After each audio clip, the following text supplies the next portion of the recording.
Well, joining us live right now is Lousiville Mayor Craig Greenberg. We are pleased to have him with us for the next few minutes, as we do want to talk to you about both of the mass shooting tragedies we had within a week period. First, I want to start with Old National Bank. You know, as you know, the shooter did leave behind a note.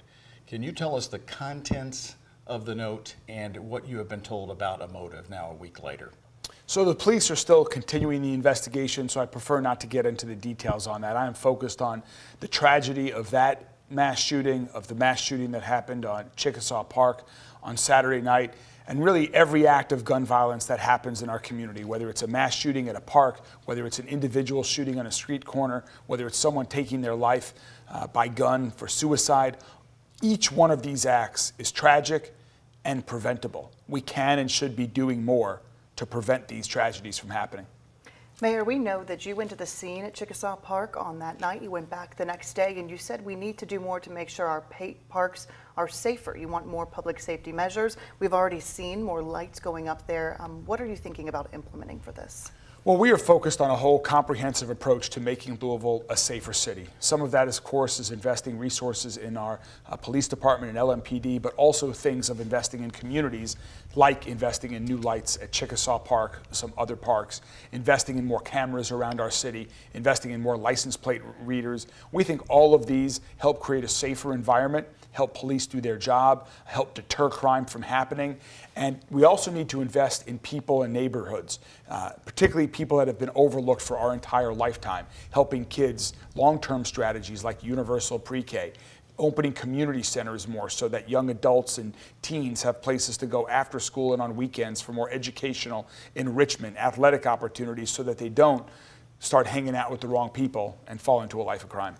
We're all still trying to grapple with what happened, especially also at Old National Bank. Are you committed to having the police department give the public a report to the public, so to speak, a full timeline of an investigation and what they've learned about a motive, if they do discover a motive, to be very transparent and clear with us as to what happened that day? Absolutely. I think transparency is important in all of these matters, whether it's an incredibly high-profile event like happened at Old National or Chickasaw Park, but also for others as well. That's why we released the body cam footage from Officers Wilt and Galloway so quickly, and we released the 911 tapes so rapidly. I think that's very important, and so we will continue to do that as the investigation unfolds.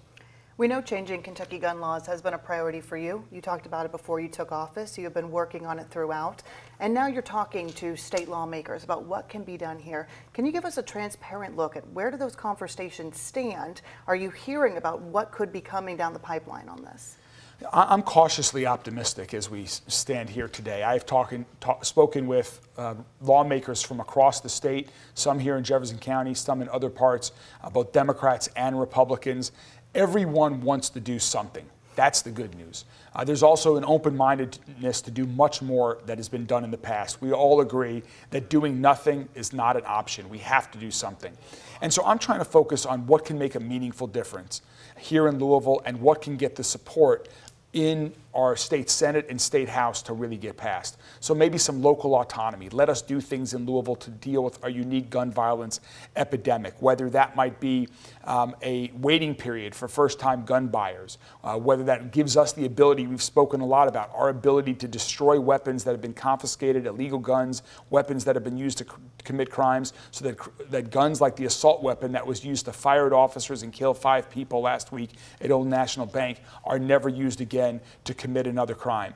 You just had a piece about red flag laws, or the things that we can do here locally or around the state so that people who shouldn't own guns don't have guns. And then we also need to focus on other mental health issues as well, and investing more in mental health resources to get people the help they need before they commit a crime. Talking about the incredible bravery of the Louisville Metro Police Department, we learned today that Officer Wilt, who's still recovering after brain surgery, after being shot in the head at Old National Bank, now has pneumonia. Yeah. Part of the recovery, I guess, being on a ventilator. Your thoughts about that as he continues to try to pull through this? Yeah, Officer Wilt is still in critical condition. He's at the University Hospital. The good news is he is under great care with the doctors and nurses and medical team at the University Hospital. There's no better place for him to be. We are continue to send our prayers to he and his family on a speedy recovery there. We'll continue to provide updates as they're made available.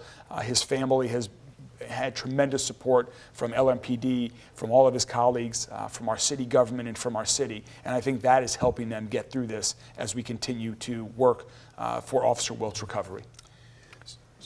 So back to that investigation, I just want to ask you, have you been told a motive that you just don't want to reveal right now? Do you know that we'll ever find one in the Old National Bank? I don't know if we'll ever find one or not. Doug, I've been focused on bringing our community together since these events of the past week. I've been focused on what we can do moving forward, how we can heal our city, how we can unite in love and support, and most importantly, action. And so that's been my area of focus. I will certainly get an update from LMPD on where the investigation stands, and we'll be providing an update as we have that. But given the events of that shooting, I've been more focused on where we go from here, given that horrible tragedy that I believe is preventable as we move forward in the future. All right, Lousiville Mayor Craig Greenberg, thank you very much. Thanks for your continued work to try to bring the community together. You did so with the vigil at the Muhammad Ali Center. That was important for everybody to be able to come to. We were there, and we certainly saw a lot of tears and it meant to a lot of people. And we had a moving vigil, Chickasaw Park on Sunday afternoon as well, which was, I believe, equally as important. I'm tired of vigils. I'm ready for action.